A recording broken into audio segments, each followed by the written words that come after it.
Ladies and gentlemen, welcome to another episode of The Tax Zone. Oh, yeah. Ladies and gentlemen, I have a very special guest here with me today. I say you may know him like we're all famous. That's bullshit. But, you know. I speak for yourself. Some of you may know him. He is a member of my girl's improv troupe. Well, not her. It's not her improv troupe, but you know what I'm saying. It could be her improv troupe if we wanted her to, if we want it to be. I mean, she's been trying to get me to call her improv mommy for a while now. Oh. I don't know if that's because of the troupe stuff or what, but is that a deep cut? That's one of those bedroom thoughts that you like shouldn't leave the bedroom. Yeah, it's really just because of how spontaneous she is in the bedroom. That's really why I think she demands it of me. But yeah, I'm insanely jealous now. Anyway, ladies and gentlemen, Nick Tinnell. Hey, Adam, it's good to be here, buddy. Thank you so much for having me on, dude. I'm so glad you're here, man. Yeah, me too. I've been wanting to do your podcast for a while. Mm-hmm. It's just the way that my life had many opportunities. Yeah. I mean, it's been here for years. Oh my God, I know. I'm just so glad you finally extended the invite to me. I finally made it to where I'm a desirable guest now. Mm-hmm. I feel like after the extra crispy improv three-peat. There on the Leo, like I made it to the upper echelon of improv comedians. You're now finally at the level where I can call you, and it's not. I'm not going to take a hit. Yeah, on my fan base of 3 people. Yeah, people just like, who the fuck is this guy? My mom's like, oh, he put him on. Oh my Jesus. God. Hi, Dee Dee. How are you? Dee Dee, if you're listening to this, go to the back door, lock the back door. Okay. There's someone there. All right. He's hiding in the bushes. All right. Don't go outside. All right. Call Adam immediately. Okay. He will come to you and he will take care of it. Yeah. I mean, if she sees someone in the bushes, her first thought is definitely going to be, is he single? And then the second I love that for your mom. Yeah, my mom's out there, man. She's God. Fucking cruising. She's bumping into dudes without rings at the grocery store. Like, oh, I'm so sorry. I've just been making a home-cooked meal for no one but myself. Oops, I don't know. Yeah. It's like, ma'am, you only have TV dinners in your cart. It's cooked at home. Well, So, holy shit, dude! I'm so glad you're here. I wanted you to know that when I first decided to do this new format, you were one of the very first people I thought of. Oh man, I appreciate that so much. Yeah. You're you're one of the most interesting people I know. Yeah, thank you. To be fair, I've been listening to your podcasts for a little while. Really? Yeah, absolutely. Absolutely.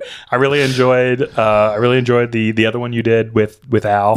I thought you were going to be like, with that guy. No. And then the other one with that other dude. That was so good. The thought one. Just a couple of thoughts. Yeah. I love that one. Yeah, for sure. I listened to that one. That one is one of those where I'm driving in my car and I'm not in a very good place in my relationship at the time. Mm-hmm. And I'm like, oh man, they just work together. Like how, what the fuck? Like, is this just how it's supposed to be? Yeah. And apparently it is. Yeah. Yeah. Well, it certainly helps when one of the two people has been in therapy for 30 years, basically. Yeah. Well, have you seen that meme though? That's like a therapist right now is telling the worst person that it's not their fault, right? Yes. And it's like, yeah, you could be. I mean, you could be a terrible person and still go to therapy. Absolutely, 100%. Yeah. I mean, well, that's why half of Hollywood's going. They invented therapy, basically. Yeah.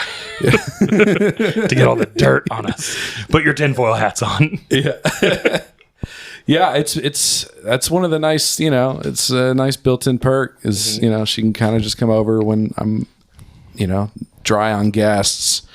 Be like, come over here, let's talk shit for a little bit, Well, you guys just work together. I feel like you guys just understand Yeah. each other and really really connect and love each other. Yeah. Right. And it's very inspiring to see, and I really like hanging out with the two of you. Man, that's so sweet. Thank you. Man. Thank you. I'm a sweet boy. I Sorry, I have to turn my phone on silent. It just I thought you got the memo. Did my bitch secretary not send it to you? I swear it's gotta let her go. She's the worst. Get in there. This is a full mom bashing episode. It's like, let me tell you what a bitch my mom is. So she's like, eat him, queen. I'm just kidding. I love you, Mom. Oh my God. She's great. I do too. My little Irish Catholic heart almost exploded there for a minute. He was like, my mom might hear this. My mom's never going to hear this. You don't think, big Mom, look, I was on something. She doesn't give a shit about what I do. Well, can I ask this actually? Yeah. In full candor, I don't think I've ever seen them at an improv show. No, you haven't. That's a good observation, Adam. I just noticed. Yeah, I just thought about it. They came to a couple of them when we first started. Back in 2019. Yeah, and then they're like, oh yeah. It's just him fucking around. Oh, we get it. Yeah, we get it. We've seen this dog and pony show before. Yeah. Creativity in my family is like magic. Yeah. Right? It's like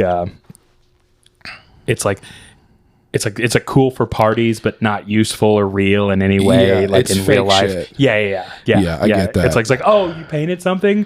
How are you going to sell your labor? It's like, that's a beautiful painting of a horse. Now get in the factory and make nuts and bolts. How do you market that? Yeah. Exactly. That was my. I told my dad, I was like, I think I want to do comedy. He goes, you're gonna starve to death. He goes, and I'm not supporting you, so fucking figure it out. That could come after do it. Do what you love. Also, might be hard. Yeah. That's okay though, as long as you accept that you're an adult and you can make your own decisions. Yeah. He's. I love my dad, but he runs 100% on fear. Yeah. He owns a business, doesn't he? He does. He runs he runs a wedding catering business in Southern Indiana. Yeah. Him and my mom. Yeah, and it's you run a small business and it's just 100% like oh, if we don't make the money this month, we're going under. Yeah. Right. Is it that expensive to have a wedding catering business? Especially if you own your own venue, right? Yeah, you own your own venue. It's it's less overhead cost. Okay, right? Especially if you got all that paid off. But you don't have to worry about renting a space. Yeah. Just to hear him tell it, right? It's thousands of dollars to turn the lights on, right? Like we would go there sometimes just leave to them off. Yeah.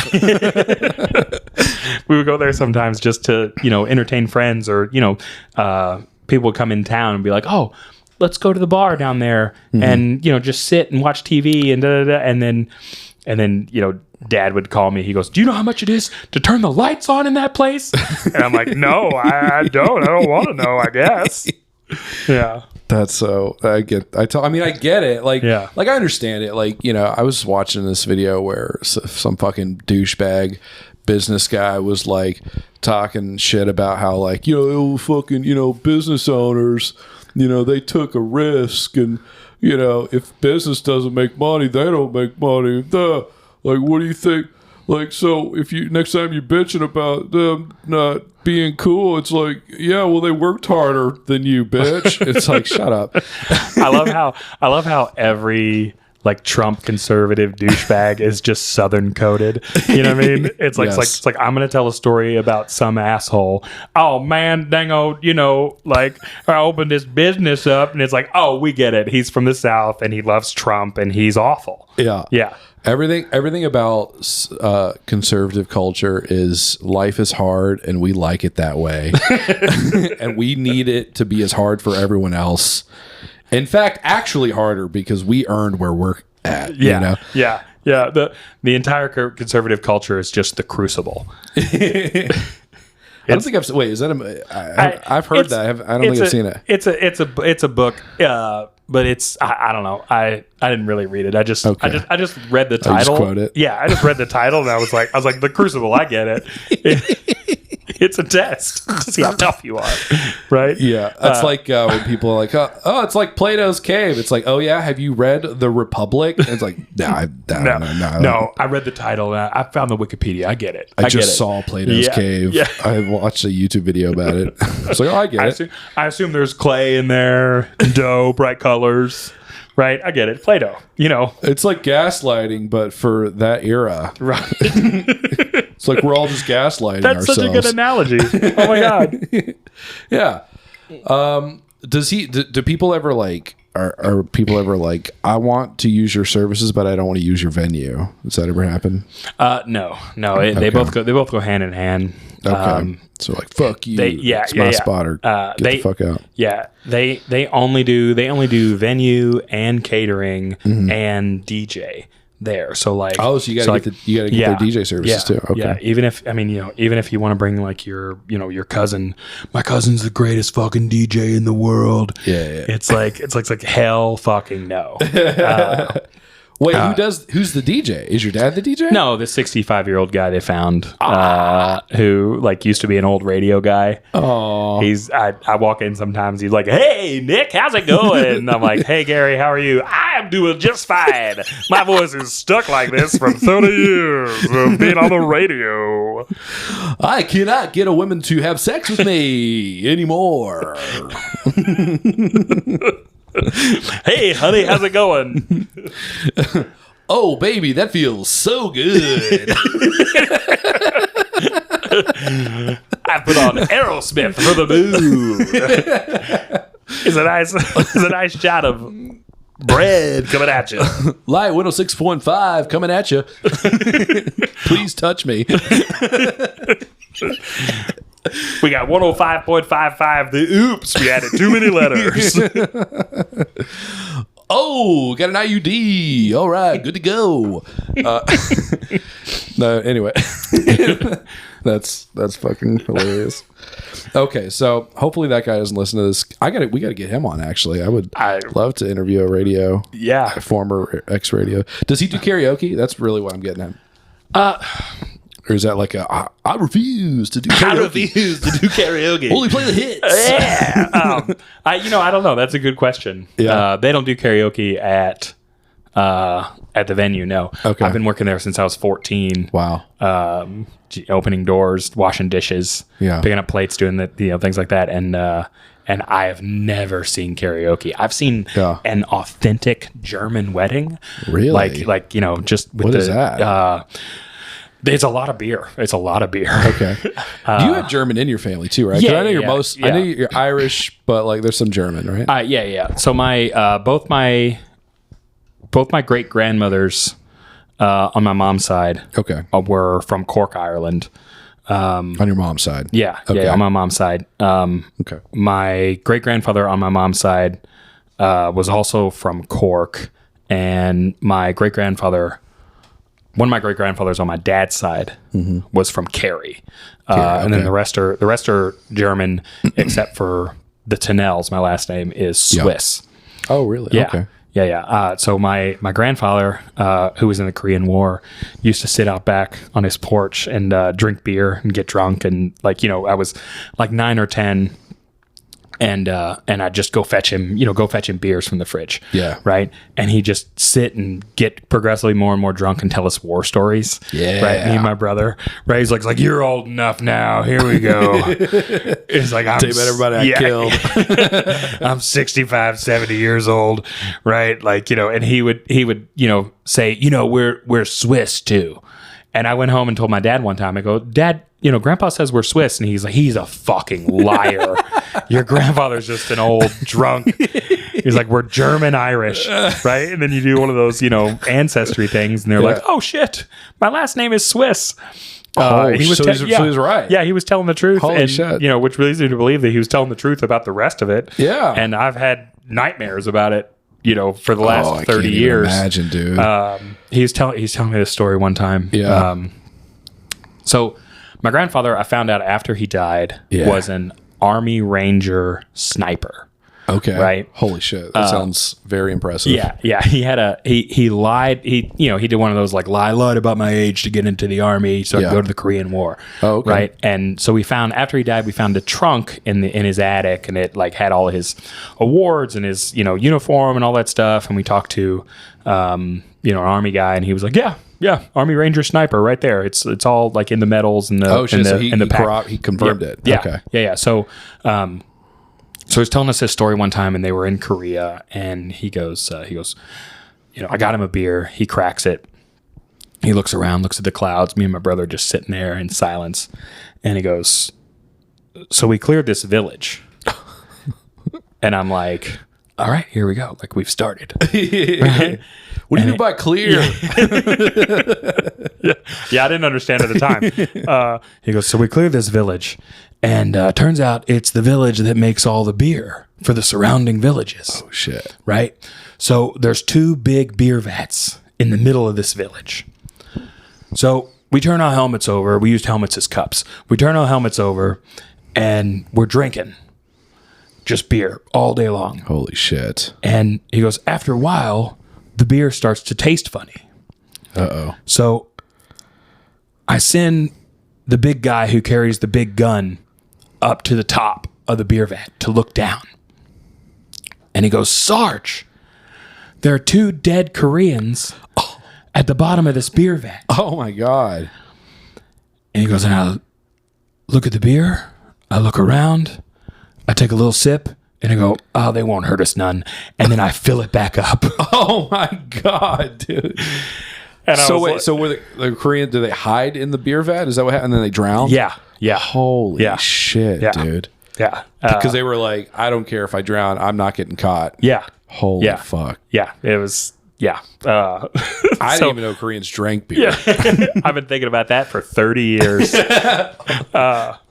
That's crazy, man. Yeah, there's this whole Matt Bronger bit about how Koreans drink more beer than Americans. Really? You heard this? There's this whole Matt Bronger bit where he talks about going to South Korea, and at a baseball game, if they put the camera on you, you have to chug the drink that you're holding.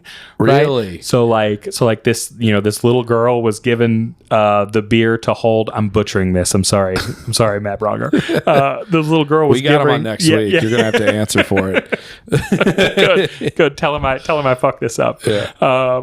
This little girl's given this beer to hold by her dad, right? And the camera gets on her, and they're like, chug, chug, chug. And she's like, no, I can't. And then she looks in the camera, dead-eyed, and she's like, for country, and then just chugs it, like takes it all down. I was like, holy shit. That's adorable. Koreans are basically the Asian Wisconsins. Do you think it's like future, like they're just drinking because they know it's all gonna fucking come down one of these days? I mean, if anybody does, they do. They're so much more advanced than we are. Like, get ready for it, Mm-hmm. Speaking Their of internet's so much faster. Speaking of tragedy, actually, you know what? We'll save that for later. I want to ask you about, because I was saying this earlier when you got here that we hadn't seen each other for a minute, and I think a big part of that is because the last few months you've just been balls deep in the Renn Faire scene. I have, yeah. Like, you've been living at the Renaissance Fair for the last 3-4 months. Yeah. Right? Yeah, absolutely. How has that been? So tell me all about it. It's been a lot of fun. The funny part is that you've been to the Renaissance Fair. I have been with me last year. Yes. And not last dressed maybe like 2 a years Walmart ago. employee. Yeah, exactly. And by that I just mean I was wearing a blue T-shirt. Yeah. So it's a lot of fun. It's going on. Because you're not just hitting the one in Kentucky. You're going to Ohio. Oh, I'm guessing Indiana, Tennessee, like all around. I didn't get a chance to go to Indiana. Okay. But I did go to Tennessee. So yeah. I met my now fiance at the Renn Faire. Yes. Last year, Oh, I didn't know that's where you guys met. Yeah. Oh, yeah. cool. Well, we Okay. met and we, and it was, very, very cordial. Like, hey, how's it going? Da da da da. I thought you were going to say it was hot and heavy immediately. Just immediately. No, we had sex as soon as we saw each yeah, other. just like instantly we knew. Just in the middle of the field, people formed a circle around us. They were cheering us on. Yeah. It was like Midsummer. Yeah. It was like I had the bear suit on and everything. Can you imagine? Oh my God, I would love a bear suit. Somebody send me that shit. But yeah, so If you have access to a bear suit, let us know it. yeah, send it, Mail it. send it to the tax zone. Make sure it's a 3X. But so we met there, and she loves Renn Faire, and so do I. Yeah. And so when the Kentucky Renn Faire came back around In Imnitz, Kentucky. which is where I was raised. Oh, really? I grew up in Henry County. Did you grow up going to Renn Fairs? No.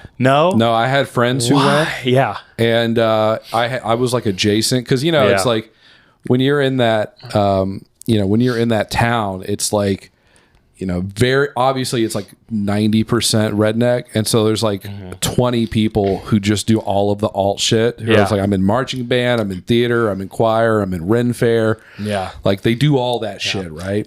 And so I did all of it but Renn Faire, basically. It's so funny because around the Renn Faire there's an El Nepal and there's a McDonald's. I have been to that El Nepal. If you walk into that El Nepal in full garb, they're just like, yeah, whatever, just come on. Is that right? yeah. You walk in and like a tail and like just a kilt with no shirt on, right? And they're like yeah, come on, we'll sit you, like you're fine. What a bizarre scene to me of like a group of people who just came back from the Renn Faire, decked out in like medieval garb, and then you're eating just a knight in full armor fajitas in what is basically a metal shed. Yeah. Just heated up refried beans that were frozen 5 minutes ago. Absolutely. Yeah. How do they get them so hot so quickly? That's the question. They're like, somebody comes in, they're like, that's not historically accurate. Like a knight would never have access to refried beans. Like nobody likes that guy. You must be a warlock. Yeah. The great thing about Renn Fairs is that like it doesn't matter. Yeah. It doesn't matter what you want to dress up as, right? Like I said, you could be a knight in full armor. You could be a samurai, right? You could, Oh, is that right? I didn't know you could go as a samurai. Yeah, there's stormtroopers walking around. I was going to ask. I was wondering if there was like any crossover between like Star Trek and fantasy stuff. The funnest thing about seeing somebody dressed up as somebody from Starfleet, is when you get like so I go and I dress in a kilt. Yeah. And that's it. No shirt, just kilt and boots. Hell yeah. Right. And so, anytime I see anybody dressed as Starfleet, I drop my character. Okay. And I'm like, what are you doing? This is a fully established planet. Like you are out of garb, sir. Like get back into the local attire. You're like they're violation of the protocol. Yeah, the prime directive. Yeah, dude. Yeah. And they're like, oh, I'm so sorry. They're like really oh, I fucked up. Oh no. It's so funny. And then you'll see people dressed as Doctor Who wandering around, right? And you go up to them and you're like, Doctor, thank God you're here. The Sontarans have invaded. You're like, they're right over there. I have to flee. And it's just it's you can play 1,000 different characters. Yeah. Over the course of like 8 hours, and plus you're drinking. There are at any given time like 2, 3, 4 different shows that you can see. There's jousting, aerial acrobatics. Okay. There's a dude just getting it on the drums. Right? Just like he's getting head, or is he? Like he's just getting sucked off. Getting sucked off right there. He's playing the drums and playing the drums. And everybody's just like, yes. I mean, there's a lot of that at Renn Faire too. There's a lot of that. If you want to talk about, right? Oh my God, a lot of theater people. I'm sure everybody's it's fucking. There's a huge poly community. At the Renn Faire, which is what when me and my fiance met, we were we're both leaning towards that lifestyle. Okay. And then at some point we closed that off. Okay. But do you ever think about going back, opening it back up?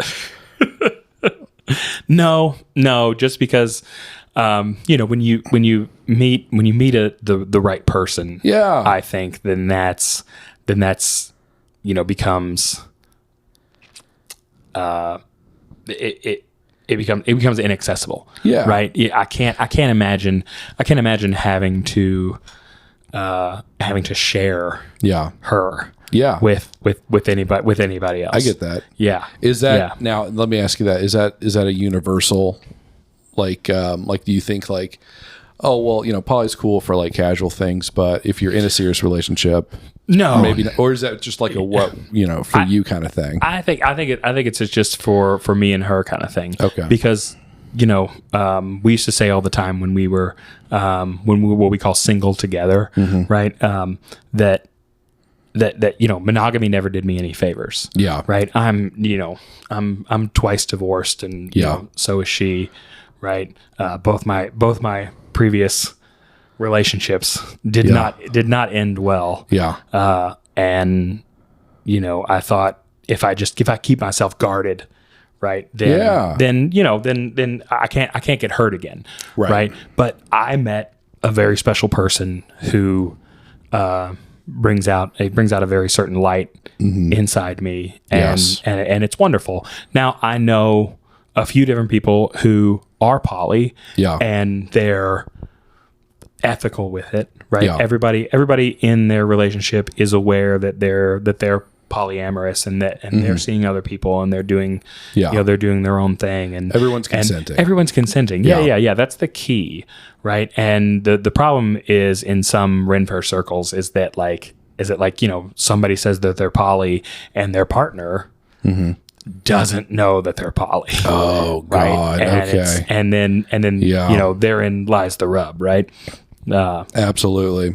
And then you probably fall into like a weird situation where it's like, well, I don't want to, you know, I don't want to like, if you're the person who doesn't know, right? Or and then you do, and then you find out, it's like, you know, especially if you're younger and you're just stupid, I could see, you know, you be in situations where you're like, well, I don't want to like, I don't want to not be supportive of this person's lifestyle. Yeah. Even though you're not realizing like, no, you have every right to feel the way that you want to feel in this relationship too. Well, there are some people who like, you know, they're married. Yeah. And in the middle of their marriage, you know, one person's like, well, I'm going to be poly now. Okay. Right. And they have one discussion, and they're like, well, I don't want to do that.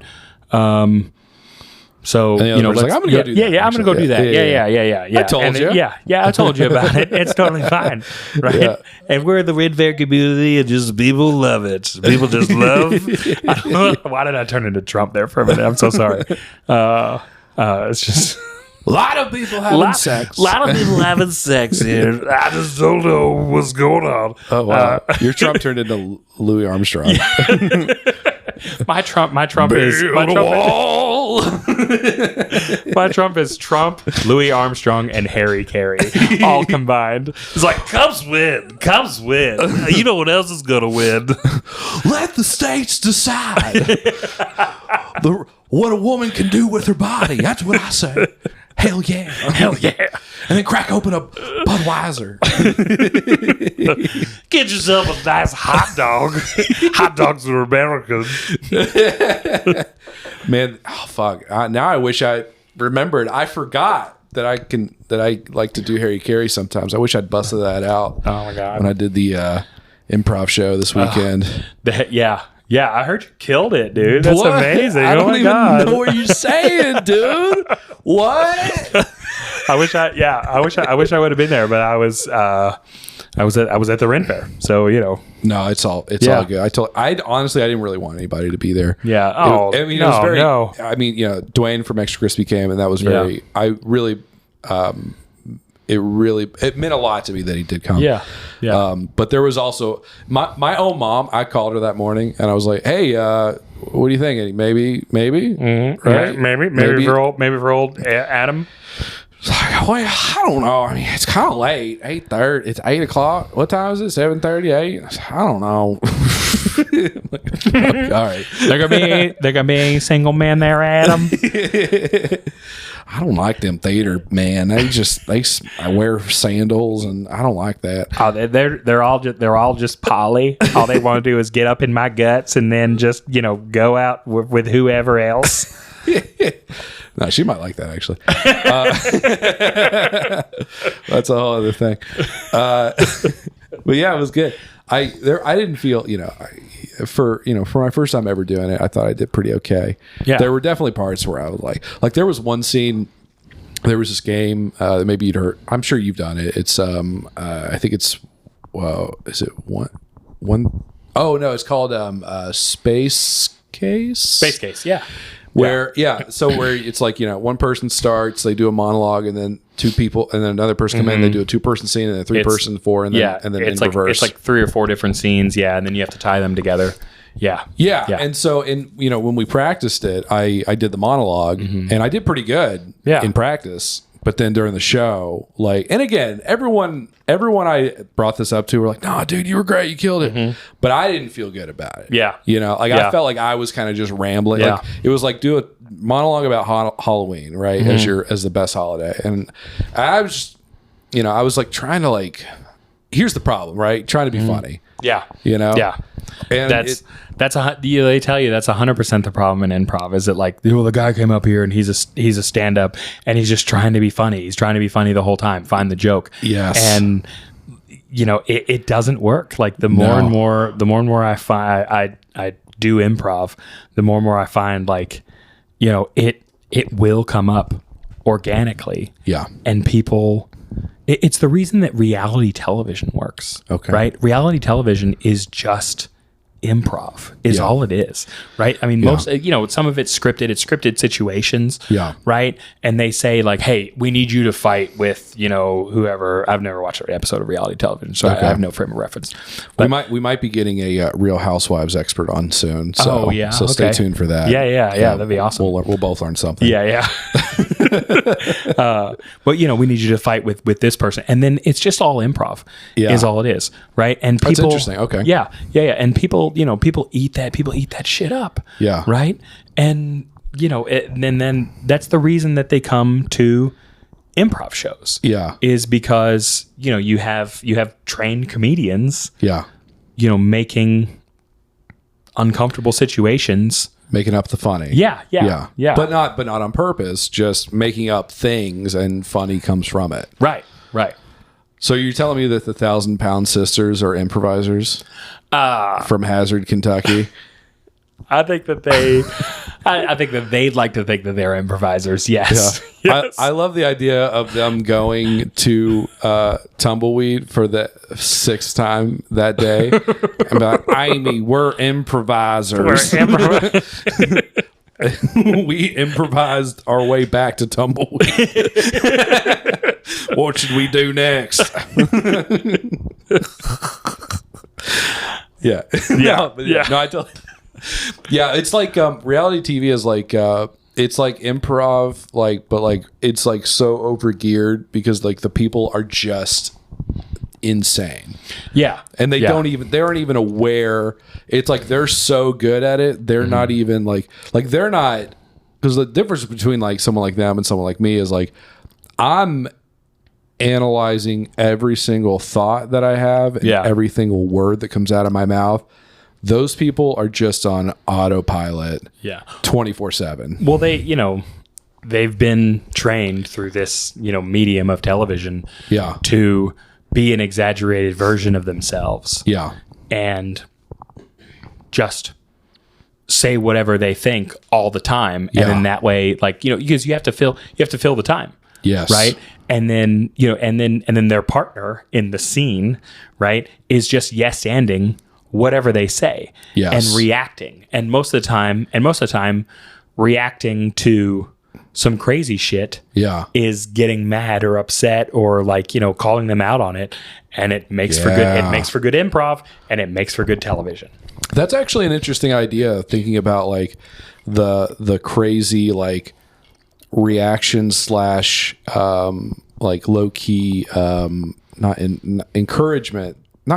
enabling, we'll say, that that is like, you're right, it is yes-anding, but it's yes-anding in a way that like it's masked as like, I can't believe you did that. When it's like, no, you want that reaction because it's like we're riding on the adrenaline of the argument. Yeah. You know, so like the more you say, I can't believe you did that, it's like, yes, you better believe I did that. You know, that's genius. And holy shit. And that's where the conflict is where the funny is. Yeah. Right. Which is why, you know, in the improv warm up games. Yeah. Right. They'll tell you like, hey, establish a relationship, create conflict. Yeah. And then raise the stakes or resolve it. Right. Wait, hang on. Let me write this down. say that again. So in the improv warm-up games, yes, the first thing you should do is establish a relationship. Right. Okay. Because if we're talking, and nobody knows how or why we're talking, why should they care? Sure. Right.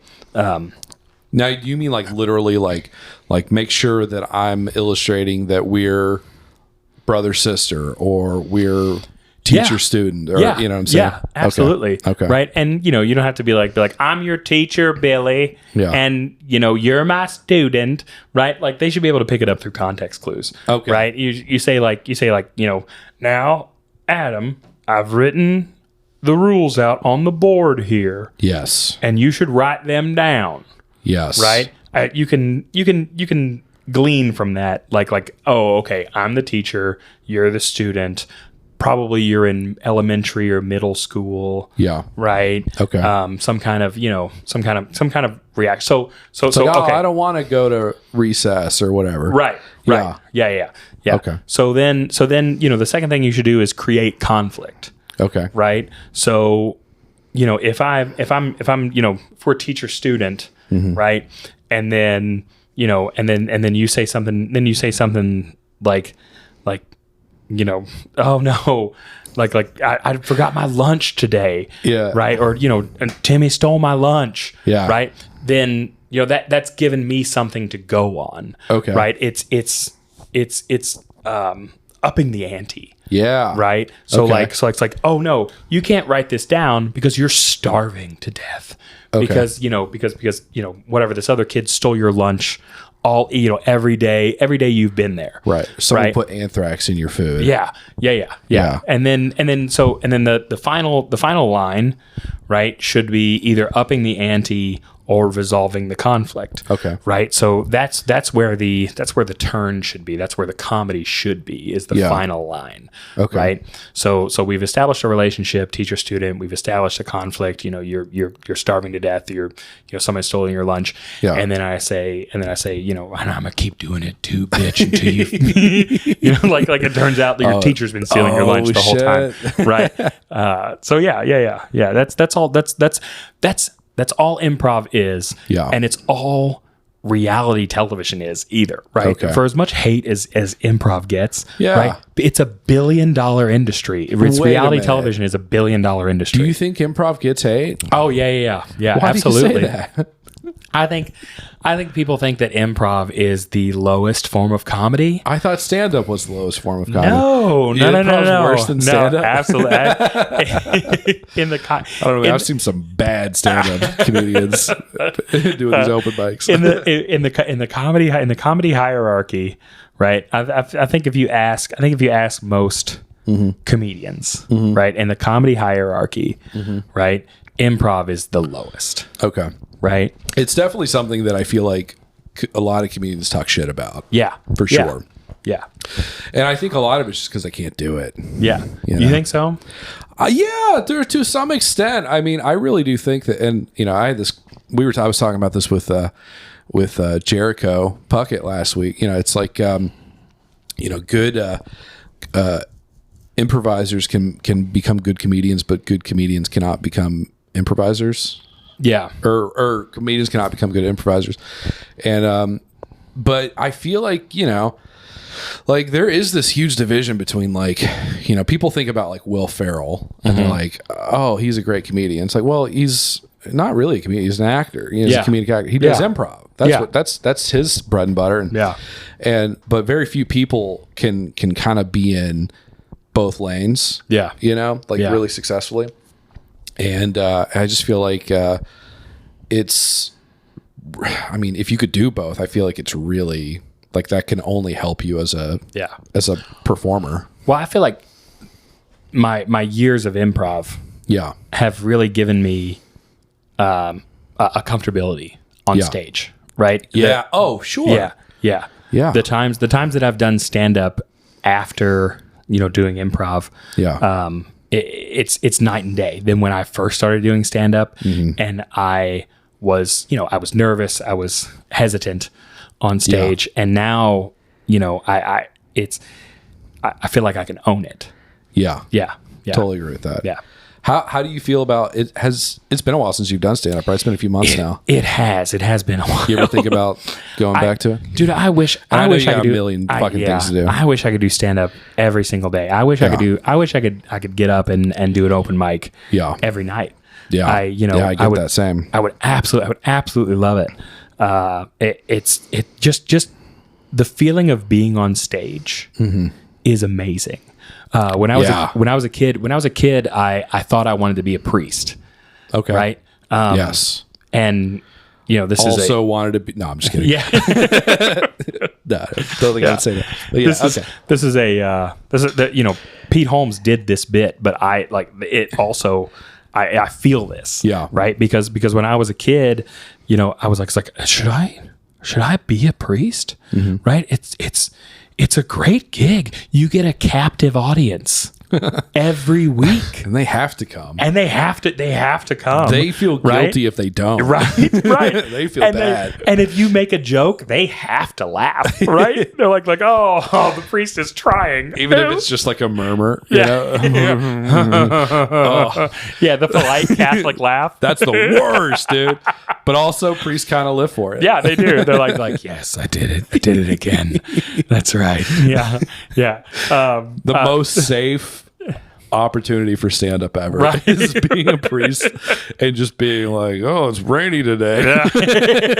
Everyone's like, yeah, good one. It is rainy. Glory be to God. Right? Am I right? The Chris Rock priest, the guy who gets the microphone and he's just going across the altar. It's like, ain't this fucking rain crazy? He's like, glory be to God. I'd love to hear the murmur to that. Yeah. Good one. Good one, Chris Rock priest. All right, what were we talking about? Stand up. We were talking about stand up. Yeah. So when I was younger, I thought I wanted to be a priest, and then turns out I just wanted an audience. Right? Yeah. Totally get that. So, I would love to do more stand up. It's just one of those things where, now I have a 9-year-old. Yeah. And with my fiance, we have 3. She has 3 boys. 2 twin 9-year-olds and a 12-year-old. Yep. Right. And they got stuff they're doing all the time. Oh yeah. Right. So, it's difficult to be like, all right, hon, you got the kids. Oh, I'm gonna run out and wait at this comedy club. I'm gonna go fulfill my dreams. Yeah, bye. Fulfill my dreams. Bye, girl. Ooh. You stay here and wait for me. You got the laundry, right? Yeah. Oh my God, she loves doing laundry. Is that right? Oh. It's amazing. Bless you. Oh, it's the best. I'm living the dream, buddy. I'm living the dream. I got to do the dishes now. Okay. And she does the laundry. Ooh. I'll do the dishes. Yeah, do the dishes all day. Yeah. Clean that dish. Yeah. Allison, she doesn't. I'm going to say she doesn't love to do the laundry. Yeah. But we've established an understanding that she does it. Yeah. Yeah. Because, because I'm a savage. I'm just going to throw them all in there. Yeah. And I don't know what I'm doing. Yeah. So that's that weaponized incompetence. Oh my God. Making a play. Oh no. You shape up, fly right. I mean, I'm slowly working up to it. I just, like it is funny how like every like 6 months it's like, okay, I'll incrementally take on one more thing. You know, after the first year it was like, okay, I'll, instead of just walking the dog on the weekends, I will just split it every day. I'll do it in the morning, you do it in the evenings, Yeah. And then, just recently I was like, you know what? How about a new rule? How about whoever gets out of bed last makes the bed? Because she was just making the bed every day, and I was like feeling bad about it. Yeah. She So makes the bed with you in it. She's like, get the fuck up, Adam. So, I don't want you to get up. Actually, stay in here, bitch. I will tuck you in. You will never leave. So that's how that goes. But stand up. I wanted to tell you that I also had. I didn't have that exact upbringing, but I did also grow up in the church. My uncle was the preacher. Oh wow! And so which was kind of like being like a low key. It's like being like a white trash prince. Yeah. Because everyone's like, oh, that's the preacher's nephew. That's the preacher's nephew. Yeah. Just do what he does, honey. He runs the music. Yeah. He's gathering up all the kids. Okay, just go over there with the preacher's nephew. He's taught him what to do. Okay, just when he says hallelujah, you say hallelujah. Okay, Mom. And meanwhile, you're like, have you guys seen Dragon Ball Z? Yeah, you guys read Harry Potter? It's fucking sick. I never read Harry Potter, actually. My aunt. Oh my God. It was really, that was one of those things. They were like, you can't fucking read Harry Potter. Oh. Yeah, I've seen that shit where it's like, you can't read Harry Potter. You can't do Pokemon. Yeah. Right. Because they're little devils. Right. That is one of the great things about, growing up in the Catholic Church. Yeah. Right. It's a matured faith. It's like, we understand it's kind of bullshit, but this is what we do. Fuck you. Yeah. Yeah. I mean, not to say that Catholicism, is right or good in any way whatsoever. No, of course.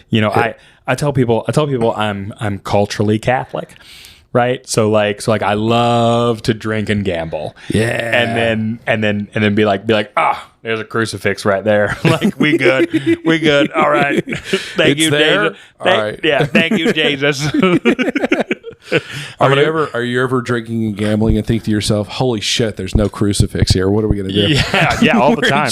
I bring a little pocket crucifix wherever I go. Just wherever I go. I just, I bring it in. If there's no crucifix in a room where I am, I just hang it up. No, right? You don't. I'm on the line of believing you right now. I want you to know that. I was so about to be like, really? Yeah. Improv. Not always real. 100% not always real. It's like anything else. I'm just lying to you. Yeah. Okay, so that's how you got into improv, right? Is being in the church. And did you do theater in high school or anything? Or? I did a few things around town. I auditioned for a couple of stage one actors theater things, like the worst Christmas pageant ever, or the best Christmas pageant ever, whichever one that is. I want you to know, if for someone who doesn't really know, if you say the words actors theater, I'm like, that sounds like some high up shit. It was basically just a cattle call for all the kids in the area. We're like, do you want to be a star? It's like, I'd love to be a star. I'm 9 and I think I've got pizzazz. I'll wear makeup. Yeah, absolutely. Put me in a dress. But no, I did some auditions for things. It comes back to, just like I said, in my family, right? Mm-hmm. Yeah, creativity is not valued in any way, shape, or form. And as the black sheep, you kind of feel like you own that a little bit. Yeah. Yeah. Everyone in my family is extremely serious. They're extremely serious. They're extremely conservative. Okay. And it was very difficult to be a little neurodivergent. Mm-hmm. I recently learned that I might be autistic. Oh shit. Yeah. Oh my god. Yeah. Oh my god. It's How do you feel about that? I think most people are. Yeah. Right. It's like they say, there's a spectrum. Yeah. Right. So my fiance's two twin boys are autistic. Yeah. Right. And they're very high functioning. Yes. But they think they're a lot of fun too. they are a lot of fun. Yeah. They're Oh cool my to God. hang out with. Yeah. They think in a way that is so creative. Okay. And so valuable to me. Yeah. Right. Because, you can tell them something and then they just go down this like rabbit hole, of like, oh my God, like their current obsession is Venom and Carnage from Marvel. Yeah. Right?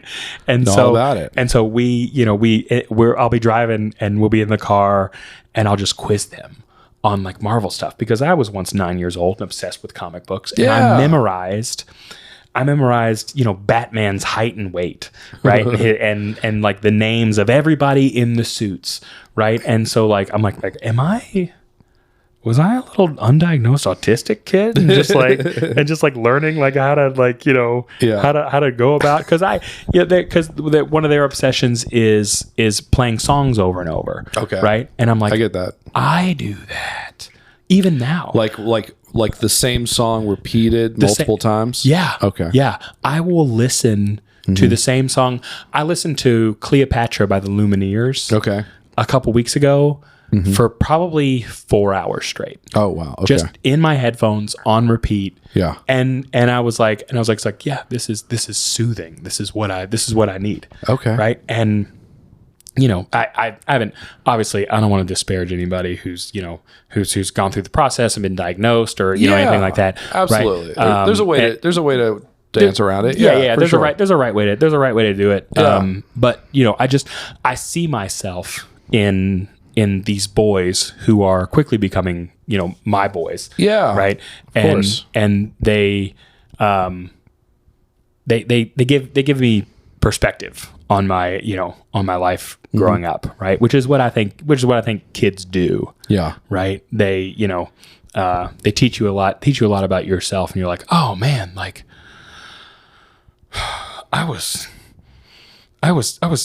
a little weird kid. Like You start seeing things that they do and you're like, oh, I did that too. Yeah. And now it really starts like showing you like more about like your upbringing that you probably like subconsciously are living out, but aren't necessarily aware of until they show it to you. Yeah. Yeah. I get that. Yeah. And it's like, oh, no wonder my parents had a hard time with me. They had no idea what this was called, like at all. Right? They were just like, there's like, oh yeah, Nick is the weirdest boy. Do you understand? Like he'll come out in either a chicken costume or nothing. Like, it won't be clothes. That's for sure. Clothes. That's for damn sure. That's what we know. Yeah. He wants us to cook him the steak, throw it across the room so he can chase it. Yeah. He says it tastes better. I was like, yeah, absolutely. Yeah, Wait, yeah. what the fuck did you say? Well, food tastes better thrown. I mean, come on. What are we talking about here? Sure. Well, kinetic energy, it cooks a little bit more. Yeah, exactly. Yeah. You said something that rang a bell for me, and it was something about it was about the superheroes and about knowing everything about the superheroes. I don't know if this is, and I don't think I am autistic, but I will say that this might be spectrum coded as I just invented that word. Yeah. When I was in high school, MySpace, right? Remember MySpace? Yeah. Where you could have I like fucks with MySpace. all of your, you have your top 10 friends, right?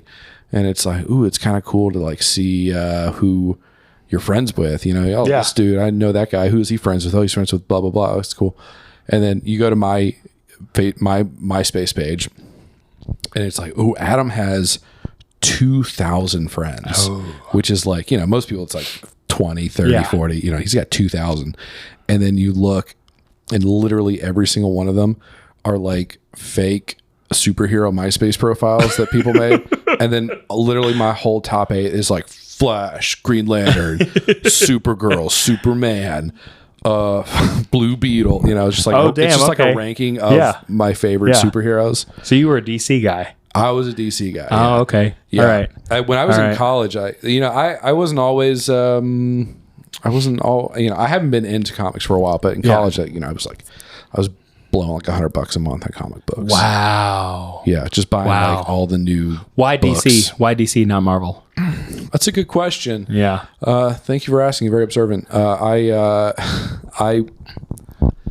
I think that for me, the superheroes just resonated more as like, okay. So here's the main difference between Marvel and DC.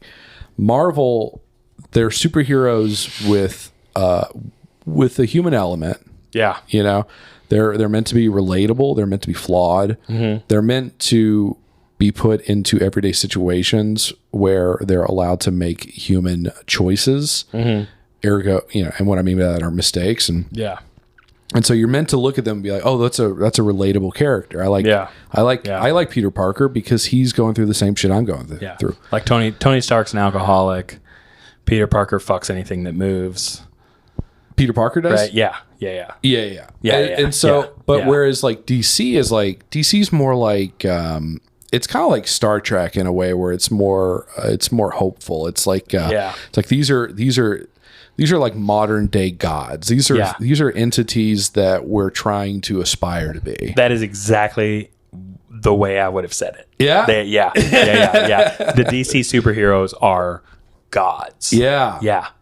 They're and it's like even Batman. It's like he's not a he doesn't have superpowers, but he is like he's written to be like the perfect human being. Yeah. All ways except for maybe emotionally. He's not okay. Yeah. He's clearly disturbed.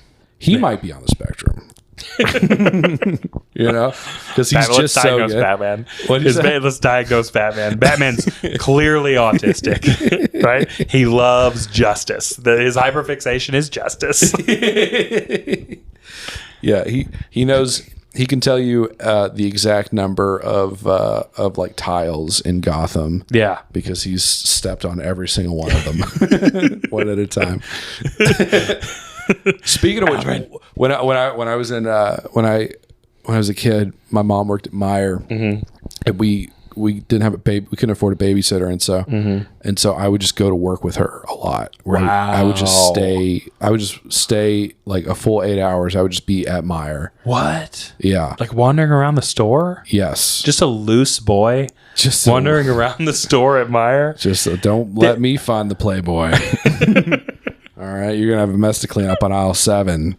Did the employees know that you? Did the other employees know that you were that you were her son, or was that like hush hush, like on the down low? I think some of them did. Yeah. I don't know. I don't know how many of them knew. Really, I mean, I don't think anybody who would have any sort of opinion on it knew, but at least not that I know of. I should ask actually. Yeah. Like, did that ever get you in trouble? But oh my god. But yeah, so I would just sit and they had like a cafe area in the deli. Yeah. And so there would be a big screen by the way. TV. Yeah.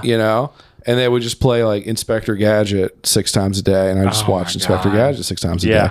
Yeah. That is insane, dude. Yeah. Like just yeah. Is that? Yeah. I don't think I've ever actually told anybody that. Is that weird? Just the fact that like your mom, how old were you? Let's see, when did Inspector Gadget come out? That was a 90s movie, I think, right? Sure, I don't know. I think it came out in 98. So probably until I got old enough to stay by myself. So probably like 9, 10, 11. Okay. Yeah. All right. So you weren't like 5, 6. No, I was like a toddler. Like I could be by myself and it'd be okay. Oh, okay. Yeah. And she was right over there. Okay. You know what I'm saying? Like she had an eye on me. Yeah. Yeah. So but unless I went walking around the store. And like when I was super bored, I would play this game where I would just step on all the gray tiles, like all like the floor's lava except for the gray tiles. Yeah. So I was just skipping. I would do that for like 3 hours and then Oh, Inspector Gadget's on again. Did a white woman with a weird blonde haircut ever stop you and be like, honey, where are your parents? like, did you ever get accosted by a Karen? You know, you would like to think yes. Yeah. Nope. No, nobody cared. They were like fucking loose boy running around here. There's always this goddamn loose boy running around Meyer. Where are his parents? Like, are they just always in Meyer? What do you mean by loose? Just, an unattached boy. Yeah, that was a theme for me. I mean, Yeah. as soon as my mom used to, even without that, my mom would take me to Walmart, and as soon as we got in the store, I was gone.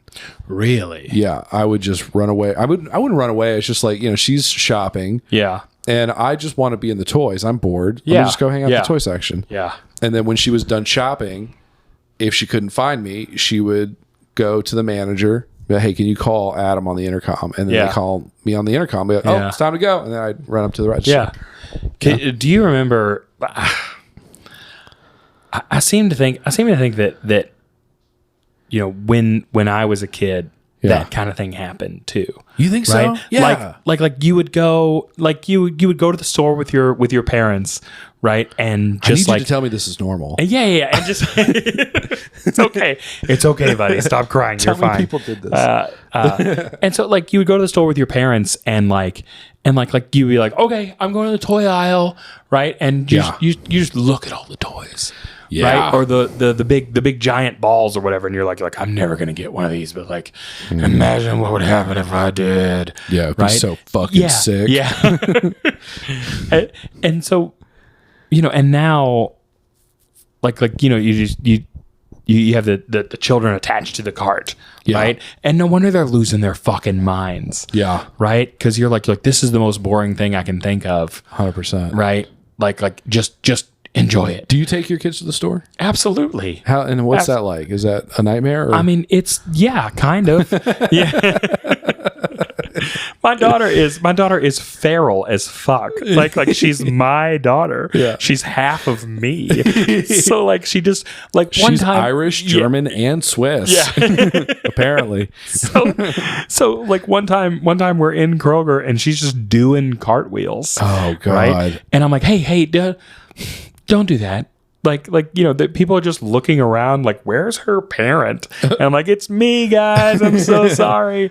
And she'll just when she was little, we would go to the zoo. We would go to the zoo every week. Yeah. Right. And we would get into the zoo and she would just take off running. Holy shit. Right, just full sprint, like a 3-4-year-old, just full sprint. Yeah. Right. Which is, bye. It's not that fast. Right. but and I'm just walking at a normal pace and she would, things would happen. She would accidentally run into somebody or she'd look around or she'd fall. Right. And people would be like, oh my God. Right. And I'm like, she's fine. Right. Like 20 yards away. She's fine. Everything's fine. Don't worry. It's guys. like, just don't react and she won't freak out. I love the idea of telling an entire zoo full of people, just be cool. Yeah. Just be cool about it. They'll be fine. Yeah. Yeah.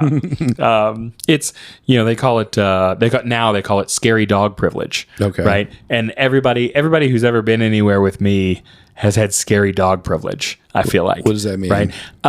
So my fiance, Sierra, talks about it at Renn Fairs, right? Because she has a character that she plays. It's Bumble the Bee Faye, right? Yes, I've seen pictures. Yeah. She wears a skimpy yellow corset and a skirt. If you ever want to see tits, just go to the Renn Fair, right? Okay. They're out all day long. Shit, dude. Yeah. So she walks around the Renn Fair and she told me, she's like, before we got together, she goes, I met so many people and talked to so many people and got so many numbers, right? And I'm like, I bet you did. And she's like, now I have scary dog privilege, where she goes, I walk ahead of you, right? And I'm the exact same person, just like, la, la, la. Oh my gosh, this is so much fun. Yeah. And I'm just walking behind her and I'm a nice, I have what I call old friendly face. Yeah. Right? People know they can oh my God, that guy looks nice and friendly and approachable, but I'm also 6'4", 300 pounds. 100%. Right? So people are like, oh my, don't like everybody be on their best behavior. Yeah. Like this guy can fuck some shit up Yeah. if he wanted to. yeah.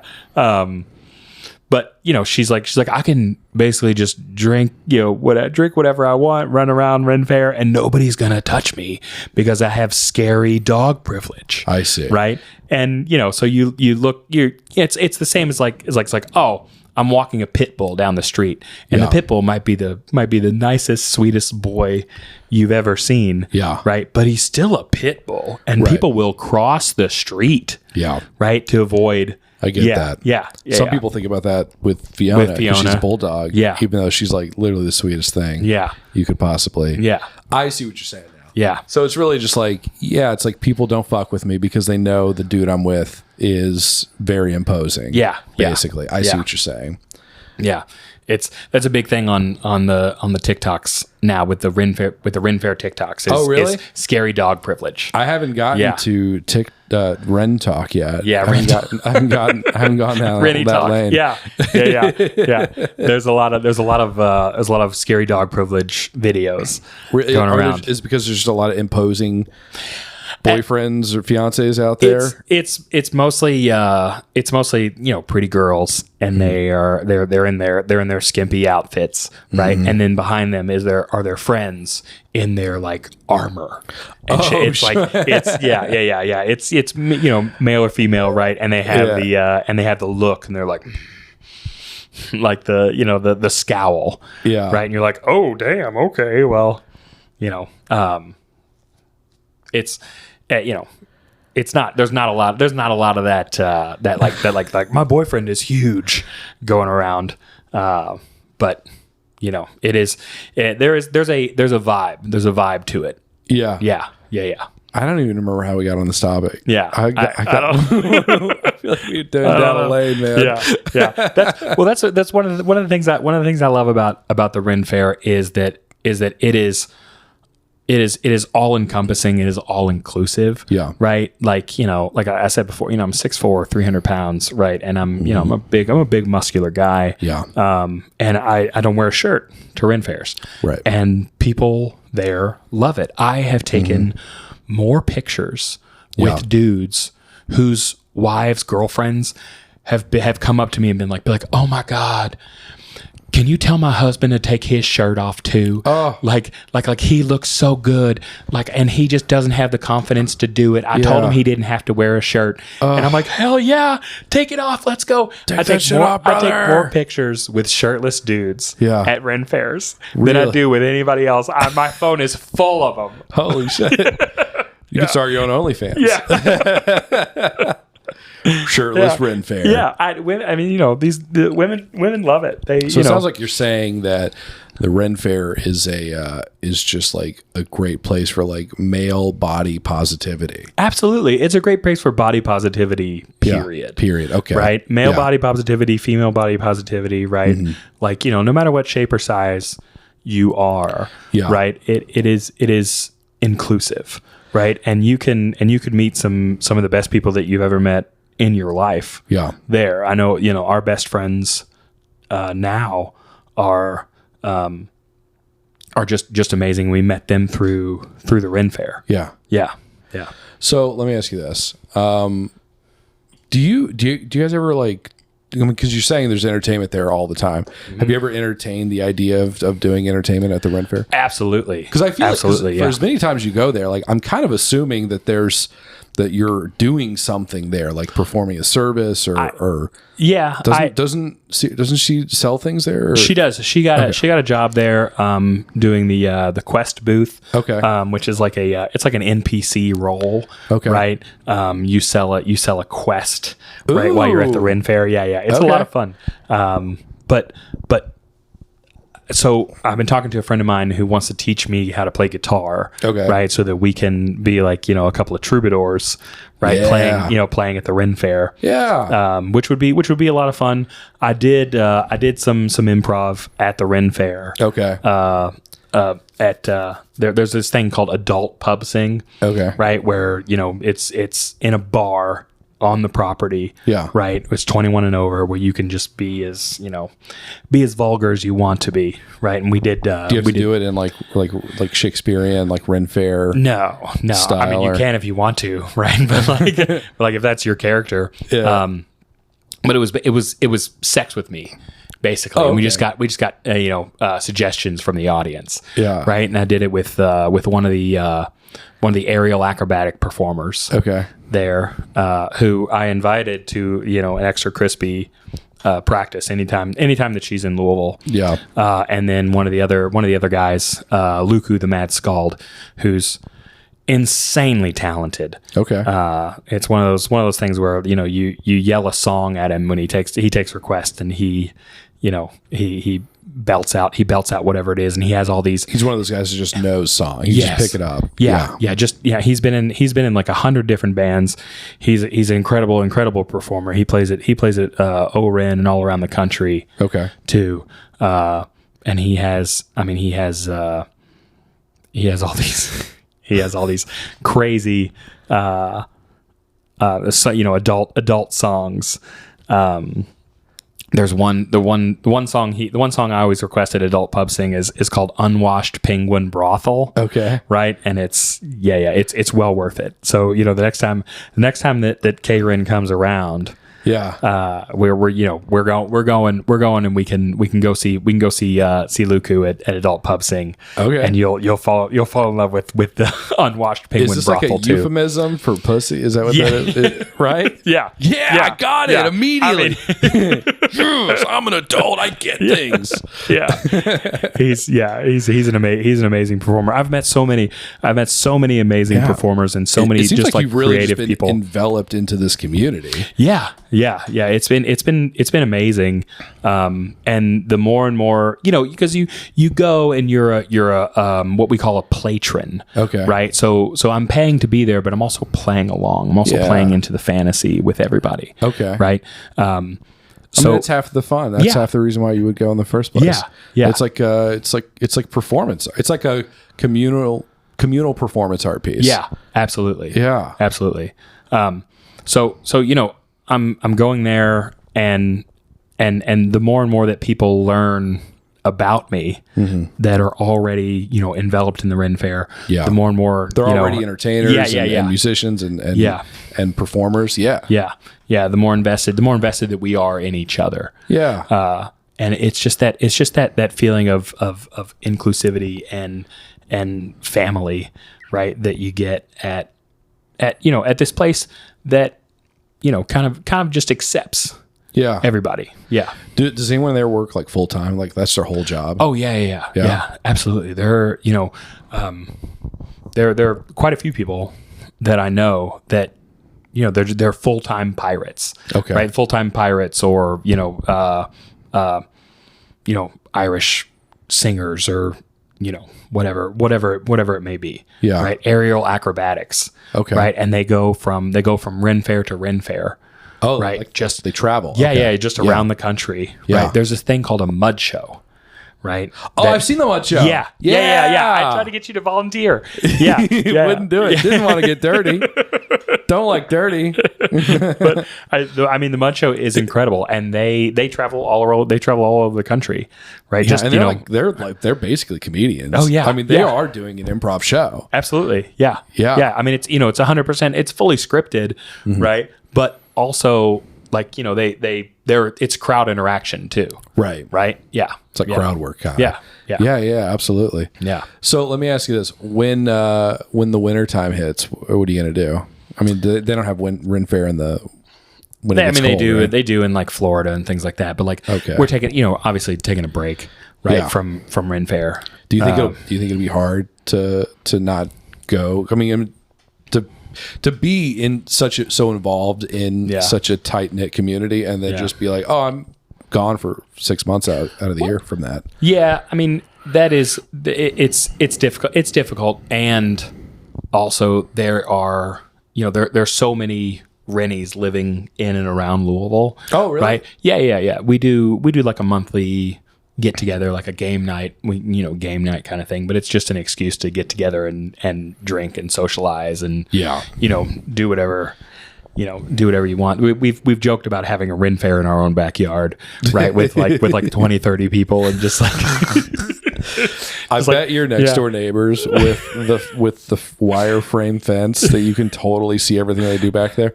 I bet they would love that. Yeah, they would love that. And the fucking Confederate flag he's flying right there. Is he? Yeah. I'd just do it just to piss him off. Really. We didn't really talk about that after the fact, but we for the audience we did a sketch together a couple months ago, and we were in your backyard rehearsing it, and I was just so hyper aware of the fact that your neighbors were just back there like cleaning up and like trying to like start like a bonfire, and we're just like, come sit on this toilet bed. Oh fuck! I'm like, suck my asshole clean out of my body. Like, surely they hate this, right? Yeah. Look, in my opinion is they're getting free comedy. Okay, like we're semi professionals. Yeah, all right. Come on. Like this is free comedy. We've right. Where else are you gonna get? We're this? Not paying to do it. Right. That's something. I'm not saying we're getting paid, but we're not paying to do it. So that's the semi part. That's right. That's right. All right, man. Well, before we go, there's we've talked a lot about the fun aspects of your life. Mm-hmm. I would like to at least touch on this for a little bit. For the audience, not only are you an improviser and a Renaissance man, but you also, in all of that fun and love and joy, you also have maybe one of the darkest jobs that exist, other than like, I don't know, aid worker in Gaza. Yeah. Other than that, oh my god, you just play it up here. Yeah. So you're a 911 emergency operator. Yeah. You do that for a living. Yes. And how long have you been doing that? I've been doing it for 8 years now. Holy shit. Yeah. 8 years. So when I started out, I was doing a lot of sales jobs. Okay. Like over the phone sales, and I kind of lucked into this 911 job. Yeah. And I started out. You could talk me into buying these cell phones. You could definitely talk someone off a ledge. Yeah. Get in here. I got out of the capitalist system. I tell everybody, I'm like, I got out of the capitalist system. Do you know how good it feels not to go in every week and want to hit a quota for your fucking boss? Yeah, I get like, that. it's amazing.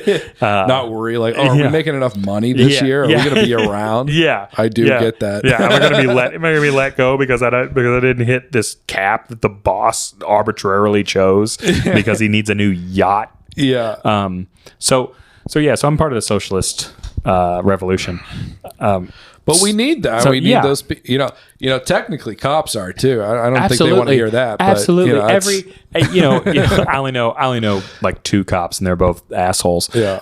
But I don't work for the police department. I like to advise, tell everybody that I work for Metro Safe, which is part of 911.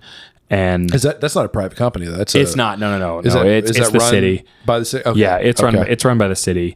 And I don't work for the police department. Do people think that you do when you call? Absolutely. People call 911 all the time, and they'll give me they'll say, "Well, officer, and I'm like, ma'am, I'm not an officer. Yeah. I don't work for the police department. But I could answer your question, right? I've been here for 8 years. I know a thing or two. Yeah. But it is one of the hardest and most rewarding jobs I've ever had. It is fulfilling in a way that you have to be cognizant of. Okay. Right. Yeah. And what I mean by that is when I first started, I did a lot of therapy because, there is a lot of trauma associated with that job. Oh yeah. Right. I mean, you're basically inserting yourself into the worst of the worst trauma. Yeah. Every day. Yeah. It's one of those things where, you're not aware of it until you're really in it, right? Because you're sitting at a computer, you're listening to somebody. But if you invest what they in who they are, in them as people, which you should to some degree. Yeah. Right. And you invest in what they're saying and what they're going through, then it is very difficult sometimes to let that go. I was going to say, I feel like does that get in the way of the job? Yeah. It does sometimes. And you have to have a healthy detachment from these these things that are happening to people, and also you have to be fully invested in helping them, because even though you want to be emotionally distant to an extent, like you still need to be empathetic to what's happening to them. Yeah, absolutely. And the one of the most difficult parts of the job is remembering to be empathetic, right? Yeah. I tell everybody, they don't pay me to answer the phone. They don't pay me to, triage, patients. Yeah. They pay me for the empathy. Anybody can pick up a phone. Yeah. What do you want? Anybody can pick up a phone. Anybody can read a script, right? Anybody can remember, oh, here's the 10 codes, this and that, da da da. Yeah. They pay you for the empathy. Yeah. Right. And that's the thing that that people in emergency services forget. Yeah. Right. It's why I think that people in emergency services, cops especially, get into trouble, right? Is because they forget that they're supposed to be empathetic. It sounds like maybe like after a while they start developing an us versus them mentality. Absolutely. And they're like, you're the reason I'm out here. Yeah. And I'm resentful of that. Yeah. Yeah. I'm going to take that out on you. Yeah. Yeah. Yeah. Yeah. Absolutely. And that's that's a whole other can of worms. I can't really speak to that much more than that. Sure. Yeah, of course. But it is a very rewarding job. It's also extremely difficult in some cases, right? I took one of the calls of the truck going over the bridge on the 2nd Street Bridge. Are you serious? Yeah. You took one of those calls? Yeah, I took one of those calls. Holy shit. The governor made me a Kentucky colonel because of it. What? Yeah. Are you kidding me? No. Andy Bashir made you a colonel? Yeah. I will answer to colonel. What? I can now on all legal documents sign my name, Colonel Nick Tinnell, Kentucky colonel. That's so cool. Yeah. Have you thought about dressing up as Colonel Sanders? I have. Surely that was your first thought, right? Yeah. I thought about dressing up as Colonel Sanders, going into a KFC and asking for a lifetime supply of chicken. Yeah. Right? Just being like, I too am a colonel. Here we go. I want to see you go into your office and be like... and then just start giving them advice on taking calls. Well, howdy, y'all. They're like, they made you a colonel months ago. Like, no. I just now got the costume. Okay, you understand? There was a delay in the warehouse. You see, I'm a fine Kentucky gentleman. All you have to do is eat the best fried chicken made with 23 herbs and spices. And read the script, and you'll be fine. And maybe you'll be a colonel one day like me.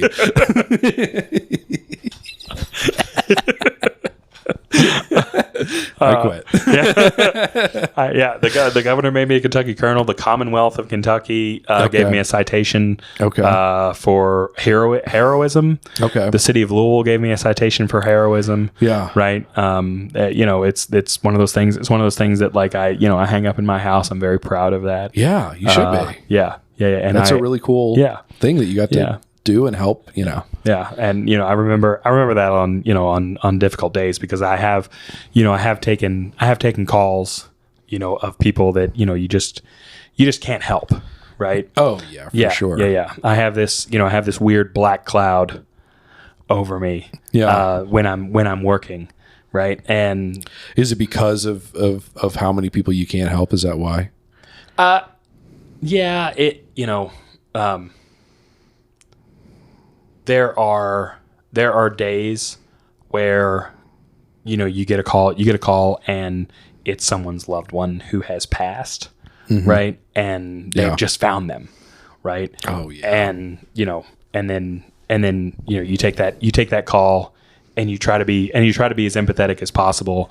And then the next call is a guy with the exact same energy. Yeah. And he's calling because someone's illegally parked on Bardstown Road. Right? That's when you have to remember the empathy part. Yeah. Like, oh, fuck this piece of shit. Yeah.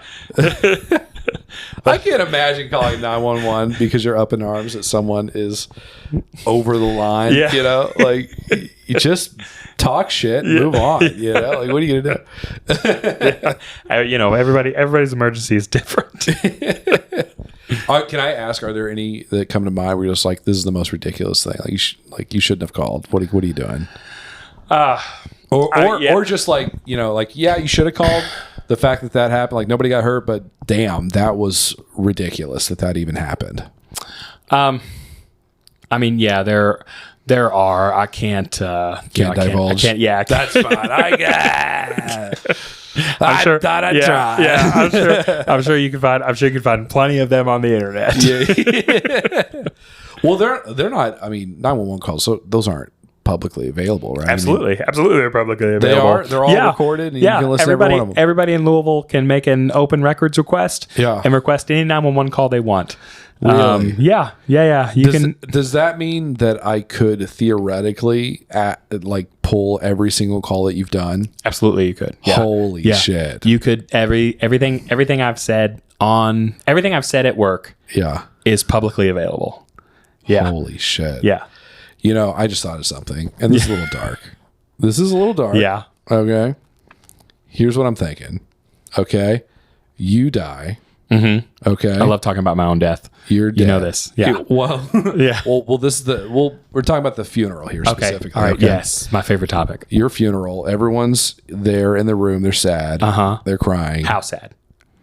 Distraught. Just like they don't know how they're going to move on. Oh God, yes. Like what are they going to do with the rest of their lives?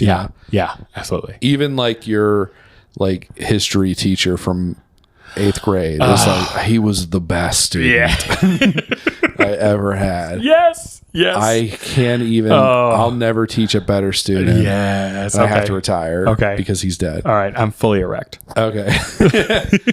So here's what I'm thinking. Halfway through, we'll say, does anybody else have anything to say about Nick? And then we just play a super cut of all of the 911 calls you took. Yeah. Or like a highlight reel. Yeah. You know what I'm saying? Yeah. And that would be, first of all, that'd be very emotional. Yeah. Right? Yeah. But what a unique opportunity. Yeah. To really, present something that you did that not a lot of other people got to do and had that impact on so many people's lives. Yeah. And they have no idea who you are. No. Just a voice. Yeah. Yeah. Absolutely no idea. I mean, I've talked to like 2 or 3 friends who have called 911 and they had no idea it was me, even though, I introduced myself in the beginning of the call. Yeah. Right. 911 operator Tinnell, where's your emergency? Right. Oh, so you give me your last name. I figured it was like AA, like first names only. No, yeah. No, it's, it's last name. They know exactly who I am. Okay. That way if something goes down, it's like it's all out there on public record. Yeah. I see what you're saying. Yeah. Absolutely. All above board. Yeah. And I've talked to, 2 or 3 friends and they, although Tommy from the Improv Troupe did get me the one time. Tommy, the one time he called 911, he was paying attention. He was like, Nick? I was like, hey, Tommy, how's it going? Hey, buddy, what's your emergency? He was like, it's so weird to call 911 and just hear, hey, buddy, how are you? He's like, well, I am calling 911. Yeah, there's some stuff going down. Yeah. That's so wild. And I mean, I'm guessing there's not a lot of opportunity for small talk in that. No, unfortunately. They're like, don't stick to the fucking script, dude. Like you can acknowledge it, but let's move on. Yeah. There, so for the police runs, Yeah. there's really no script, right? There are things that you have to get. Okay. For the medical runs, it's all very scripted, Okay. right? So that like you can triage the call correctly, Oh, right? really? To make sure that like, hey, this person's going to be alive by the Okay. time EMS gets there. I see. Right. Okay. But like for police runs, there, you can say anything could be happening. Mm-hmm. Right. And there's no like, oh, well, like there's some weird things going down now. Like I gotta flip to page 23 and find out what I'm supposed to say. Right. Really? You just, You're saying that doesn't exist. no, it doesn't exist. Oh it's my all, God. it's all just, it's all just, Wouldn't you think that'd be the one that I guess I understand in a medical sense, because it's like, you want to triage quickly to know what services to provide. Yeah. But you would also think that you'd want to have some very specific, ways of handling situations with cops too. yeah. There's some very specific things that they need to know. Like, what are they responding to? Yeah. Who's involved? Right. But like, Oh, I didn't even. Yeah. I'm so dumb. I just realized you guys call them. yeah, Of course. Yeah. Like you're Yeah. the ones calling them and dispatching them. yeah, And so you have to give them very, quick hits on like the pertinent information Yeah. for the call. Okay. yeah. Trouble with relative, the description of them. And then, they could, say anything else. Right. And you just kind of have to respond with, compassion and empathy and, Yeah. be like, well, just keep yourself separated, try not to engage. Yeah. Like, they're coming as fast as they can. Oh, I'm going to engage. Yeah. Yeah. You tell them not to engage. They're like, what? You tell me to say fuck you and do whatever I want? Okay, cool. Done. Yeah. People ask me all the time. They're like, well, what's one of the most messed up calls that you've had? Sure. What's something that happened today that you remember? I'm like, if I'm lucky, I don't remember anything after I walk out of the door. Really? So Yeah. you just want to, you don't want to remember any of it. No. It's Yeah. all just like put away. Yeah. It's Where is it put away though? Like, is there?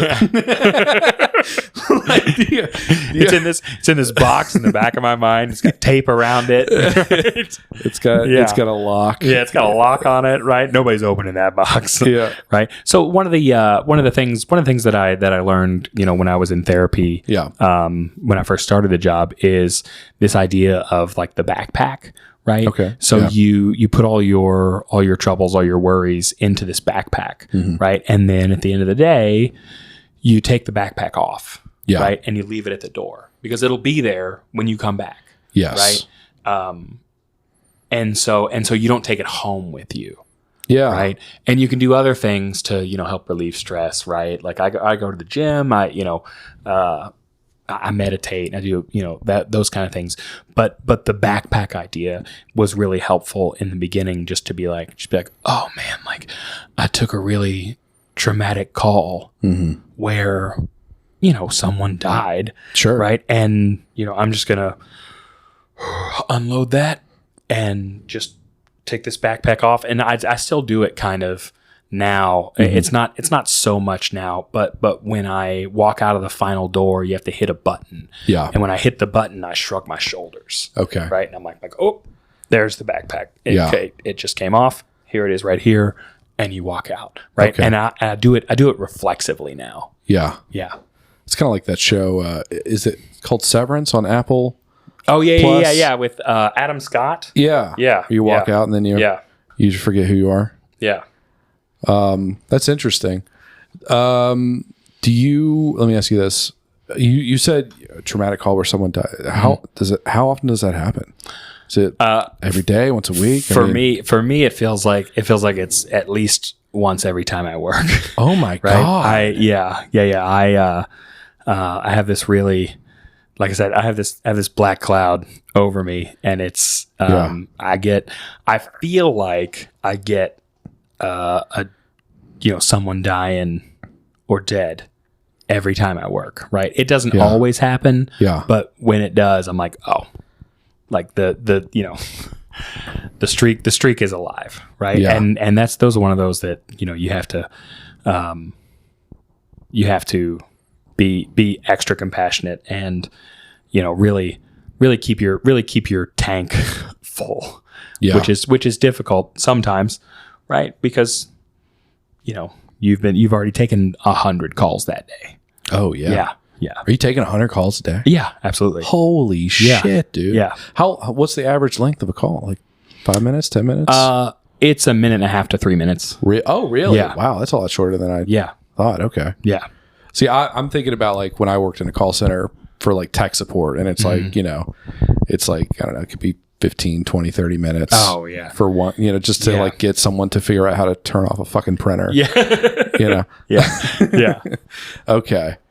Dude, there's such a duality to you. Yeah. You know what I'm saying? Like you've got like, because you're on one half, you perform and you go to these Renn Fairs where you're taking your shirt off and it's like you're very recognizable and people know you and you're just bringing all of this like fun and joy and everybody and I know you just said it earlier, you like the attention. Yeah, I do. Right? Yeah, it's my favorite topic is me.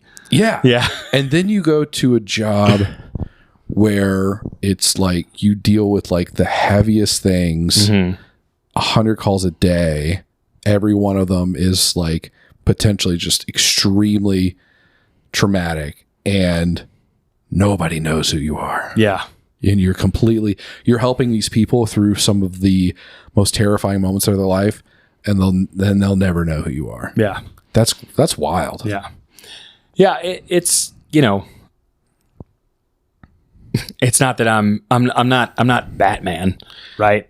But I'm like the guy in the chair.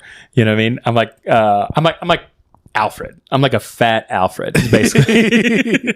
Fat Alfred. If Alfred was like 300 pounds, I'm like, okay, Batman. Now pump the chest hard and fast. 2 times per second. You gotta eat that. You left it on your desk. You left some goldfish on your desk. Do you plan on finishing them?